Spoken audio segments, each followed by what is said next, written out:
আমি বলছিলাম যে আপনি আপনার বিশ্বাসের জায়গাটাকে এতটা নরম করবেন না, এতটা সস্তা করবেন না।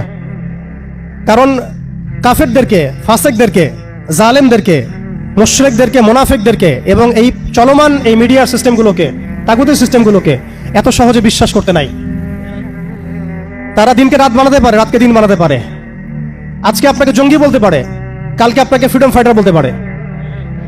আজকে যদি দেখে এইসব ওয়ার্ডগুলো এই সিস্টেমের এগেনস্টে যাচ্ছে, তখন আমাদেরকে তারা ট্রেস করবে, তারা উগ্র, তারা মৌলবাদী, তারা জঙ্গিবাদী কর্মকাণ্ড করতেছে না, আউযুবিল্লাহি মিন যালিক। ঠিক আছে? কিন্তু যদি দেখা যায় কালকে তারাই আবার বিজয় হয়ে গেছে, তখন তাদেরকে আবার তারা হাইলাইট করবে এবং তাদের পেজগুলো, নিউজ কভারেজগুলো ভরে যাবে। অতএব মূল জায়গায় থাকেন।